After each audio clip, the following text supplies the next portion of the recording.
Welcome back. I'm Tracy Mullin. I'm a realtor and a wannabe interior designer. And today I'm chatting with Ed Mallette, co-owner of Malion Contracting.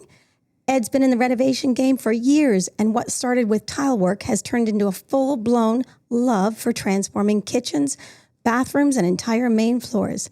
His clients rave about the craftsmanship, and today he's pulling back the curtain on what makes a renovation really work. Welcome, Ed. Thanks for having me. Thank you. And we also are joined by Christine White, lead designer of Bold Beautiful Spaces. Welcome, Christine. Thank you, Tracy. Great. Nice to be here with you both. Thank you. Okay, so Ed, tell me a little bit about how you got started in renovations. I got started in renovations because I was too poor to afford a contractor. So I would do all the work on my own house myself. And then what happened was people were really liking what we were doing to my house and would start hiring me to do their own house. And then I would just come in and do stuff for like really cheap, just to kind of build my name up. And we just built from there. Great. Well, I've seen your work and I know that it's really great. And for you to be on this show, just so you know, you have to be somebody that I actually use and really like and would recommend to my clients. So thanks again. That would work for you any day. Thank you. That's great. So Ed, tell me a little bit about when people first call you for a quote, what are they actually looking for? They have ideas they've seen on TV or Pinterest or stuff, and they're unhappy with their spaces. So they call us in and we go over ideas, or maybe they have their own ideas already. And we just kind of try and talk about it and what they want to do. Right. You know, for interior designers, what we really realize is that the majority of people really don't know what they want, but AI, Pinterest, house.com, these types of websites are really supporting people in trying to find ideas. So, which is really fabulous. So when you're working with a client, if they really don't know what they want, how do you proceed? Sometimes we'll offer a designer like Christine, like we use her on a lot of our projects to really, communicate the visual of the project to them and let them decide what they want. And like Christine will come in and just show them different ideas. Like there's always more than one right answer. Right. Well, it's interesting because one of the clients that we worked with a long time ago, she called me and said, like, I love your designs and will you renovate a bathroom for me? I said, no, but I got them in touch with you. And then she told me that she doesn't have any design background. I said, well, 99% of people don't have a creative eye. But I said to her, show me what you've chosen for pictures on your Pinterest or whatever sites that you're using. And she showed me, and I said, do you see any similarities in what you've chosen? And she started to realize, wow, I really like black floors, and I love wood cabinets. And then she was able to choose a bathroom that you helped her create, and it looked fantastic when she was done. I don't think I remember this one. Yeah, you should. So let's talk a little bit about something that's really uncomfortable and really pisses off a lot of people. Let's talk about people getting ripped off by contractors. I recommended you to one of my clients. They did not choose you. They chose someone that was working in their building, and they gave them a $15,000 deposit, and he took off with their money. Sadly, this is not uncommon, correct? It's definitely not uncommon. And just because you know somebody doesn't mean that they're good at the renovation. And that's a misconception is it's like, oh, I know somebody who does bathrooms. Well, have you seen their work? Like, it's really tough. And it's easy to, if you're not online and you can't find this person, to run away with your money. And the funny thing is this guy was recommended by the building, did a lot of work, but and all the building guy said was, oh, I won't be recommending him anymore. And then we had to come in. These were an old couple, and the guy had mobility issues, and we had to put in, grab bars and curbless shower so we could get in. So like these poor people were stuck with no money, but in the end, we made them really happy, which was really nice. Yeah. And well, let's talk about the process. What should people do when they're looking for a contractor? What should they do? I really think they should really do their due diligence on the company and look online. It's not hard to find anybody with a Google search anymore. It's really important just to see what people are saying and read the reviews too, because you know, there's people who have reviews, but it's like all their friends and family, and it's like, oh, I'm pretty sure they do really good work. It's like a lot of our reviews are like, oh, okay, Ed came in after we were ripped off, or we had a contractor who did bad work, or that kind of stuff. And like when they talk about the scenarios, you know, you're going to reflect on your job too. It's like, okay, this is what I need. I need somebody to save my reno, or I want somebody to do it right the first time. Right. You know? Well, let's talk about something that's really important. Let's talk about referrals, because in real estate, that's where I get the majority of my business from, is people refer me. And in your job, I'm sure that's where you get the majority of your projects as well. So if somebody's looking for a job and somebody refers them, then they should do their due diligence, correct? Yes, you should still look it up. Don't just trust one person. Like, try and find a few people. Ask for references. It's okay. It's funny. I got asked for references this year for the first time in like 7 years of having the company, and I was like, I don't know who to pick, right? Because there's so many people who could say really nice stuff about us. So I'm like, oh, call this person. They're gonna tell you really good stuff, right? Right. So, well, I think another thing when people are doing reference checks, and they should do the reference checks, is asking, who else do you know that used Ed? And because that will give them another person that wasn't actually on your reference list. It's a great opportunity for people to find more. well, and a lot of the times now we're doing a job where we've already done the job on that street, and I'll talk to the client who is their neighbor. We had one in Whitby, and she went over to the lady, knocked on her door, and was like, "Can I see Ed's work?" And she's like, "No problem," because they're happy and come in. and proud of the reno that they have. And she hired us right on the spot. Right. So Christine, same with our business, Bold Beautiful Spaces. The majority of our work is coming through referrals. That's mostly my real estate clients that follow me and my interior design ability, and they're calling, and now you're going in. Yes. Are you guys are also working a lot together, correct? Yes, we are. Yeah. Yeah, I'm really enjoying it. I get to go in, meet them there with the tile place that Ed sends me to, and meet the client for the first time. They show me their pictures and their vision, and I try to bring them out a little more, like to help. They help design their own space. That's how it should be, right? Yes, that's right. And they get really involved, and then they just get a little more confident in their abilities as well. Right. And you Then- explain to Then them afterwards, why. they can say that they designed the space because they had such a big input there.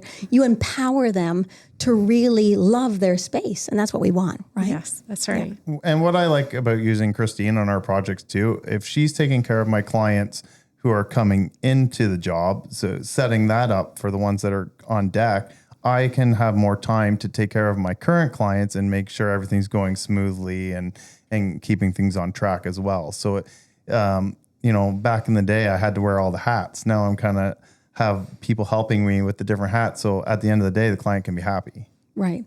So tell me, why do people hire a general contractor? Because you really are a general contractor. Yeah. You're planning, you're organizing. When I hear, you're either building or renovating a space, I'm blown away at the level of the planning that goes into something like that. Well, like Malion Contracting is a network, and you call me and like, this is what I want to do. And I have a team of trusted professionals that I use on almost every job. Like I have like 2 plumbers and 2 we're doing so much work that I need multiple people. Right. And I just go down the Rolodex with my trusted professionals and like, we're going to do this job. And that's what it is. So a general contractor, we're a single point of contact. So if there's a problem, if you need answers, like it's up to me to get your answers really fast and make sure everything's smooth. One thing I think, when you think about lawyers or real estate agents or contractors, integrity is one of the first things that people talk about when it comes to that profession. You have a lot of integrity, and the reason you're getting your referrals and the reason you're getting my business or our business is because we know we can count on you. When you screw up, you'll fix it. Yeah. Correct? We always deliver. By the end of the job, we always deliver, and we do what we say. And it doesn't always go smooth, but we can get it smooth, and we're pretty fast. Like you ask any of our trades, our turnover rate is from like start to completion is pretty impressive. Right.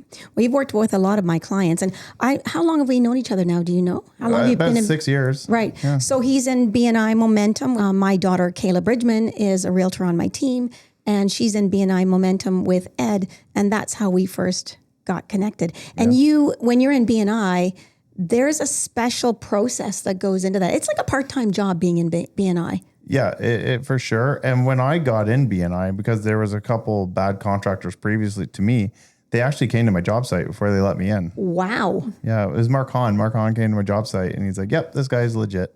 That's good. So. Because even keeping a clean job site, there's not many contractors out there that they pack up their tools and they make sure the person's home is left with a certain amount of pride at the end of the day. And I know how important that is to you. Well, pride for sure. So when it was just me working, I would sponge my way out and make it sure clean so I could take that picture and I would post it on Facebook like, look what I did today. And that's what it is, just being proud of what you could do. And sometimes like I'm doing stuff that's never been done before. We're making stuff up as we go. Like we do a lot of custom stuff and people are like, can you do it? And I'm like, sure. You know, right. Like, let's do it. So I think, though, I want to say something. The best contractor is usually one that has somewhat of a design eye. Would you say that you have a bit of a design eye? Oh, yeah. I'm terrible at like presenting it because like I'll just do like a doodle on a piece of paper. But it's just about communicating it to the client. So I've done a couple chicken scratch drawings on a piece of paper. I'm like, this is what it's going to be. Yeah, but they're like, just trust me. Trust me. This is what it's going to look like. Oh, that's awesome. Talk to me a little bit about architects, and do you work with a lot of architects, like draftspeople that do the jobs? When we're doing structural and that kind of stuff, we have to have drawings, and we have a really good drawings guy that we use. Giving him tons of referrals, so he loves me for sure. So yeah, there's John and Matt, and right. So like I said, I have a few people. Like it comes down to who's available at that time that I need them. Right? And also the style sometimes too, right? Like the style of what you're up to. You might think, one architect or one draftsperson would fit that bill a little bit better than another one. Yeah, for sure. And one that's going to connect with the clients too. Good personal skills. And lots of times we hear like, everybody you've brought to my house has been amazing, and I like that. That's what you want to hear. That's exactly what I want to hear. And like, we got a really good crew who are happy, who actually really like to do renovations. They're not here just for the money. And that really shows to the client. The clients can see that. Right. Enjoying the job is probably one of the most important parts of it. Because if you don't get joy out of the end result, then there's a challenge there, right? Yeah, you have to care. Yeah. If you don't care, it's going to show up in your work, 100%. Right. And, this is, in most cases, you're doing residential homes, right? Yes. Yeah. So when people come into their space at the end of the day, and Christine, you must see this all the time, where people walk in and it's like these shows that are on TV, yeah. And everybody... It's been elevated with watching HGTV or any of those other shows. People, their expectations of what they're going to get at the end is pretty great. Yeah. Christine, how do you deal with that? You're the last person at the job. Yeah. So I'm very passionate about my job, and I'm also passionate about people, and I really want them to love it. I'll go above and beyond. Like I'll run out and get artwork if they want it, even an extra towel just to give them the visual. But even picking lighting for them.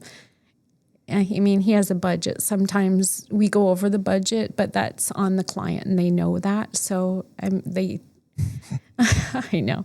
But when I pick lighting for them, it's like artwork itself, right? It's jewelry. It's beautiful jewelry. So I just like to elevate the style, I guess, a little more. I tell my clients that if the price goes up, it's your fault. Right. Yeah, right? That's right. Because it's easy to price yourself out of a bathroom. Oh. Yeah. When you're comparing against other, like, if you're pricing $800 lights and you're going up against a contractor who's pricing $100 light, like, it's a fine line. So now on my quotes, I actually put the budgets of where in the price that is. So, and they can change. Right. And so I you're just need a just starting point. well, because you're trying to show them if you're doing a 2,000 square foot renovation, you got to think of all the details, like what's included in that. Because it'd be easy as a contractor not to include the lights because really your job is to make sure the electrician puts the light up. But at the end of the day, people need to know what their overall budget is and how much it's going to cost. Yeah, so they're just budgets, and like some people get like we do some really big bathrooms, and they're looking at a bill of like a $40,000 bathroom, and it's like, okay, well, this is why it's 40,000 because your material's 20, Right. like so. It's I like to be transparent that way, Right. and then if they want to buy their own stuff, I don't mind, and then they're in control of those prices. Right. Well, the first house I ever worked on is on the market right now. And when I built, talk about not having a budget, like I wanted a really timeless home that you could come back to 50 years from now and you would just, the tile work is so impeccable and it's marble and it's going to last the test of time. And that's the style that I was looking for. And you can go and look at that house because it's pretty amazing. I've seen the house and it's lovely. Yeah, Yes, it's beautiful. Gorgeous. Yes, That's one other thing I talk about with clients too. It's like I try to get them out of the trends. I try to get them more into something that they'll last a little longer than a trend, maybe something a little more timeless, or use their money more wisely. Perfect. So Ed, tell me, how much should people budget for a bathroom? Because I had a client call me the other day. They wanted to do a bathroom for $15,000. Now it was at their cottage. No problem. You can do a bathroom for $15,000, but it's going to be a very basic bathroom. I say they're going to be like a gas station bathroom, right? I'm like, if you want a gas tiles station, are all the same. I had a lady yesterday. She said her budget's 10 for a bathroom, and I said, don't do it. Right. I'm like, don't even do it because the price comes out of somewhere. If you're not spending like a minimum of $18,000 for like a small basic bathroom, like I wouldn't do it because I've seen bathrooms mold after like 2 years. Right. There's an area in town in Whippy right now. They're all new builds and they're about 4 years old and they're already showing mold in these new builds. And then they only get a 1-year warranty. Right. So now all those homes are going to need new showers because they're all starting to mold. Right. So you're saying when someone gets priced a bathroom for $10,000, one, you're paying for what you get. And two, they're not using the proper materials to make sure that you don't get mold in your bathroom. Exactly. They're cutting, the money's coming from somewhere. Right. And it's usually not going to be their pocket. Right. Right. Makes sense. So they have to make money. And it's like, yeah, 18,000 sounds like a lot to start, but that's a real plumber doing your plumbing. That's a real electrician doing your electrical. You don't have to worry about your house burning down. You don't have to worry about flooding. It comes with a lifetime warranty. So there's going to be no mold for as long as you own your shower. That's what we do. And So that helps me sleep at night. You don't cut corners, which a lot of these other people, if they say they can do it for 10, they're cutting some I corners. wouldn't say a lot. There's some people like doing it. There's a lot of good contractors out there, but you have to really do your research and find out which one and ask the right questions. Correct. Right. So do you have any crazy stories for us besides the $15,000 one? Do you have anything else recently that's kind of something nice to hear? No? This was a real estate agent. It was a referral. It was somebody who she knew used these people. And they showed up and they're really good tilers, but she was picky. And she didn't like where the faucet was, or it wasn't in like the center, and the glass was in the wrong spot. So they started like taking it apart to fix it and stuff. But as they started taking it apart, she started seeing all the bad work behind it. So it would have looked really nice if they didn't have to redo this. And then she called me in just to kind of take a look at it. And there was one tile and there was like a hole, like water can get past tile. Right. Like, that's why we waterproof behind everything. So she was like pretty upset. And then there was a couple things that was like, I don't even know what they were thinking, like I'm trying to figure out, cause I have to fix it. Like, what were they even thinking? So she's like, I just want it all redone. And then, we redid it and she was so happy. And we actually made it better than what they were going to do. Cause we actually moved the wall over and made her shower bigger. So she had like, she was a single lady, so she had like a bedroom, and we just took 6 inches out of the bedroom, and she had this big shower. And like, if you talk to that lady today, she's so happy, like she met us. She loves it. Yeah. Tell me a bit about So is there anything more we need to discuss about budgets? Like, do people normally have a budget when they come in? Why are people so afraid to share their budget? I'm not going to tell him I got 50,000 because he's going to spend my whole 50,000. Why are people so afraid to tell you what their budget is? Well, they think that's what you're going to have. Like, oh, my budget's 50,000 here. You know, it's okay. I'll do it for $49.99.99. Yeah. Right. But isn't it worse than not knowing, because you could give them a budget and it comes to 45,000 and their budget's 25. You've just wasted both of your time. So why not be upfront, tell you what their budget is, and well, exactly. And it's up to us to give you, like, I don't say, what's your budget? I say, what do you want to spend? What do you want to invest? And then I have to give them the most I can give them for that. Right. Like, I want to use all your budget. Right. You know, at the end of the day, I've you know, how much do you want to spend? And, you know, they're 25, say, and I'm 27. Right. You know, but it's like, it could be this much better. But I work with people. Like, it's not always that case. It's an individual basis.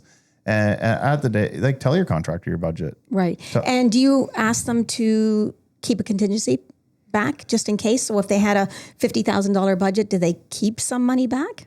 No, I expect the worst. Like, I have a contingency in my contingency. A contingency in my quote, because I don't want to keep having my hand out for money. Makes sense. And even before this podcast, I got a guy. He's doing a kitchen and he's doing his own demo, and he came across a whole bunch of mold, and you know, so we're gonna fix all that. We're gonna cut it all out and fix all that. But I'm not sitting there going, oh, I need an extra $100. Yeah. Right. So it's like, we want it to last, and we're not going to hide that stuff. We're going to cut all that stuff out and make sure it's brand new, all new shutoffs. You know, we're not using old shutoffs in bathrooms and stuff like that. So you're getting like a whole reno with us. So this isn't like the show on TV where they come in about 3 or 4 times during the show to tell you, oh, we found this and now we need 10 and now we can't do your bathroom. It's not like that. No, that does happen. Very rare, more in older homes than newer homes. But you expect that you're going to have challenges in an older home. There's mold in almost every bathroom. Like, right. They all smell the same. You know, it's not dangerous mold or stuff like that, but you know, a lot of these builder showers, they just have like a little liner at the bottom, and like that's their only waterproofing. Right. Right. So water can get everywhere. Well, I think what people don't even realize when you're talking about tiling, because you were just mentioning that, there is so much math that goes into getting the tiles in the right spaces. Is all math. Yeah, something people don't think about. Not even a little bit. Yeah. And the designers are bad math. for that too. 100%. And it's like, you have to think about the math, like when you're choosing tile size, and you have to envision it in your mind, because you don't want little slivers, you know, playing with centers and stuff like that. Like, it's definitely, when it comes to tile, math is number one. So if you get somebody that's not a professional tiler, just a handyman, they're going to put those tiles in any which way. But I can tell you right now, a bad tile job it drives me crazy. Yeah. I want perfection if I'm going to pay for it. So you have to be OCD. Yeah, definitely. Very important. So you don't want any lippage, or, you know, you want it all nice and flat, and everyone wants nice tight grout lines. We do a lot of big tiles now, so there's a lot less grout and stuff like that. Yeah, people don't want to see it. No. Perfect. You just recently did a big renovation for one of our clients, and then his mom called you in as well. So we talked about referrals earlier. Mm-hmm. This is perfect. That's what you want to have happen when you're doing a good job. Exactly. Yeah. And they were both happy. They both left 5-star reviews. Oh, I know. They're great. They're great. They're my favorite clients. You know who you are. And they look very nice. Yes, they do. That really turned out great. Yeah. Any advice for a homeowner that's planning a renovation? Because one thing that Christine and I realized is we went in to help somebody a couple weeks ago, and they had a drafts person that already did all their architectural drawings for their basement. But when I walked in, like, space planning for me is one of the critical things, because I want to make sure that I've got a sight line for it. That's my first thing. What's my sight line? What do I want to see when I come down the stairs? Mm-hmm. But also just making sure that things were situated in the right places. Like, they wanted to put a kitchenette in a spot that I wouldn't have put it in. Yeah. So just when you go in, if somebody has a bad plan or a plan that you think needs improvement, are you not afraid to tell them? I'm not afraid to tell them. but like I'm not living there, Yes. and you're not living there, No. and you know that designer could have been right, you could have been right, but at the end of the day, it's like what do they want, and True. you both can be right, and then you kind of take all your ideas and just make one big great beautiful one. Yeah. Yeah. Well, that's what we did. We started laying out boxes and trying to decide where everything was going to go, because a lot of people, when they see these plans, they don't know how to read them. The best advice I have to you, get some green painter's tape, Yep. get some boxes, like visualize all the spaces and where they're going to be. And once they saw what we had laid out for them, they were able to see it, because they really didn't see it. Right. So Exactly. It was a much more better visual because Yeah. it was actually spatial. more functional for Yeah. them. And there is such a thing as too many people with input too. Yes, definitely. And then it just confuses everybody. And it's the same thing with like shopping for tile. Like a lot of people, after a while, it all starts looking the same. Like, you know, when you go to Yeah. those places, like I have all the tile places memorized now. So it's pretty funny. I always said like I'm going to work there when I retire. Just hanging out. Help people pick up tile all day. That's perfect. Perfect. What's the biggest myth that people have about renovations? That they're all crazy. There's all these gremlins underneath everything that you're going to find when you do the demo. But I think, if the house is newer, say like 80 or newer, like 1980 or newer, you don't really have anything to worry about. True, right? Yeah. Okay, good to know. So rapid fire, I'm going to ask both of you these questions. Favorite room to renovate? Bathroom. Christine? Bathroom. Tile, classic white or a bold pattern? Bold pattern. I like bold. Yes, of course. I like bold too, as anybody knows. But I also like to, like you mentioned before, working with what the client wants. Yes. It's so important. Like I live in the country. We walk in with our shoes all the time. We have dark tiles and dark grout because we don't want to see it. And white tile and white grout, you better be super clean and not care about washing your grout every little while. I did a white bathroom floor on my last house, and it was like 2-inch hexagon tiles, and it was the worst to clean. Oh yeah, or your blonde hair on the tile too, right? I don't have hair. No. Are you sure? Is that why you have your hat on today? Yeah, that's Oh my goodness. Tool that you can't live without. I would say my laser level. Ooh, That's a good one. Yeah. I don't know if you have many tools. What about your paint book? Oh, yeah. The paint book's always good. Can't live without that. Right? No. Anything else? A tool I can't live without. I guess my measuring tape. Okay, perfect. Biggest reno pet peeve? People not showing up. Oh, Yeah, that's bad. that is a good one. Biggest design pet peeve for you, Christine? Just not finishing it completely, I guess. Which It's so just many not- of us do. Yeah, I guess that's my biggest pet peeve. Okay. Ed, do you have a dream reno project you haven't done yet that you want a listener to call you about? I would love to do a full custom home. Ooh, very nice. I'd like to join you in on that full custom home. Well, I guess we don't need to. I could do wonderful things. Yeah, I perfect, could perfect. design it beautifully. What a team. Yeah. What's more stressful, tight timelines or indecisive clients? Indecisive clients. Oh, 100% indecisive clients. Right, right. How does that show up for most people? Like not making decisions like that are really critical and really important at a timely moment? Or It's people who have made decisions and then change after. Yeah. Or I like, don't trust like that it. it's when it's not done. It's going to look great. You haven't even waited for the grout to go on. I mean, it's going to look great. It's Right. just like, give it time. Let the process happen. right. One thing clients always forget to budget for.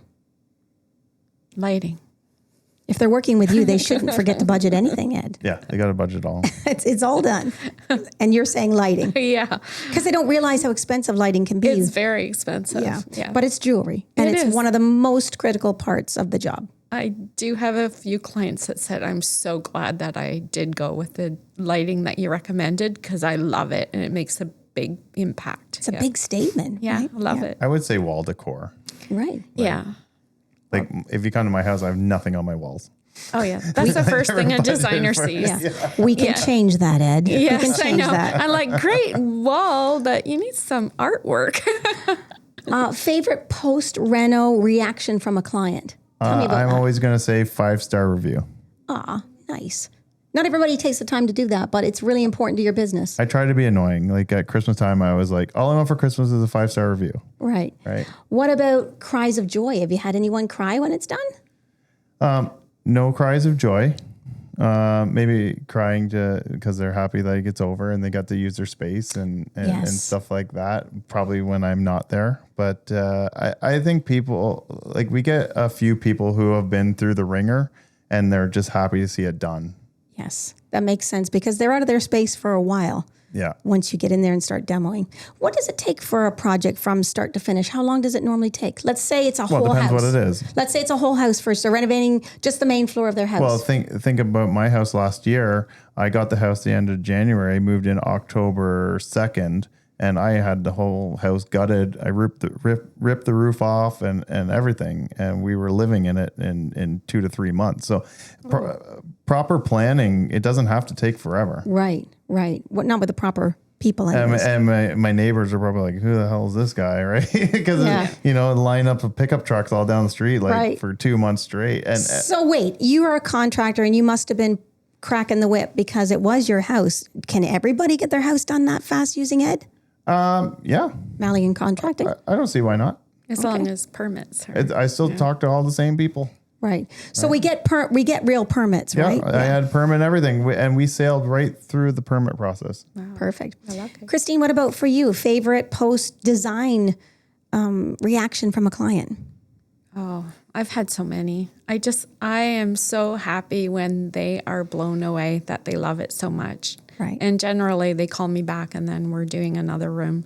It's fun. Like I have a lot of clients where we're just worked on one room and we're moving on to the next. So, Right. Yeah.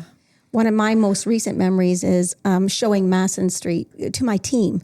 And one of the girls on my team who has done a lot of luxury selling in the past cried. And I'm like, why are you crying? She's like, it's just so timeless and so beautiful. And the space is just amazing. I love that. Yeah. I love that so when a house. realtor cries, you know he did something right. Yeah. Because I don't cry. We don't cry easily. How do you deal with working with couples when everybody has their own idea of what's going to look great in a space or what their needs are? One person always wants to spend more than the other person. How do you manage that process? I've had some fun couples in my day. I'll tell you a story about the one. Okay, so we were pricing out a job. So I didn't even have the job yet. Right. So, and I was there with my plumber because there was a lot of plumbing and he had the price out. And this was an old couple. They had to have been like 80 plus. And they were ready to fight, like fist fight over shower glass. And me and the plumber rolled in the back. Seriously? Oh my goodness. I didn't end up getting the job with these people, but I remember that. Oh. And some people think it's always the woman of the house, but I've had the man running the show. I've had the woman running the show. It doesn't matter to us. And I'm sure they're behind the scenes, there's arguments and stuff like that, but it's all been pretty smooth. That's good. Well, I know I've never renovated with anyone before. And my honey, right now, he didn't like any of the choices. But when it all came together, he was fine. A green countertop? No. But when it went in, because that's when I put my foot down. I want my green countertop. And I wanted a green kitchen, and he said no. So I said, well, then fine. I'm going to do a red kitchen then. Boxcar red, just so you know. And he said, fine. So I was like, oh, okay. Now I'm doing a red kitchen. So Yeah. I have a beautiful red island that is gorgeous. But I like to do different. I like to do things that people aren't expecting. Yeah. To start the trend. Yeah. You know, I don't want to be like everybody else. No. Like you will rarely see like a 12 by 24 tile on our bathrooms and stuff because to me that's just really easy and I'm not really interested in easy. Give me the hard stuff. Yeah, give me the good stuff, Yeah, right? give me the good stuff. What about you, Christine? Have you dealt with couples in the past that have very different opinions? Yeah, I have. I mean, think that's definitely part of the job for sure. I mean, I try to get them, I don't know, each couple is so different, but you try to give one a little bit of something and the other one a bit of something, and then they kind of meet in the middle. I've never had the fist fight though. That's a new one for me. Very passionate glass Very, people. very Yeah, passionate. can't Yes. say I've had that, No. but it all works out in the end. somehow we get through it. Well, we don't see what's going on behind the scenes, right? When people are getting upset at home or they don't like something. I know when to back off, though. One person always has to give in or compromise. yeah. That's really what it comes down to. Yeah. And some are like, I don't care. Yeah. Yeah. Or they're like, I don't care. I'm just paying for it. You know? Yeah. Whatever she wants. I've had, like couples where they come in and she just moved in and then they start nesting in this poor new guy's house and making him spend all his money. Like I've had that too. Yeah. A few times. or nesting in her house and spending all of her money. That's it, right. Let's make sure we're clear there. Well, Ed, thank you so much for joining us. Do you want to give everybody your phone number as well as your Instagram handle or your website? Yeah, I'm Malion Contracting Inc. on Instagram. My phone number is 905-259-1236. You can find us on Facebook, Google. Our website is www.malioncontracting.com. I'd love to hear from you. Good. And thanks for having me, Tracy. This was awesome. You're welcome. Thank you for coming. Christine, also, can you give everyone your phone number and your handle? Oh, sure. boldbeautifulspaces.ca. And 905-429-0604. Thank you. Thank you. This was a lot of fun, so thank you. If you enjoyed this episode, be sure to join the conversation down in the comments. And be sure to follow us on all of our social platforms. I'm Tracy Mullin, and thanks for watching this episode, and see you next time.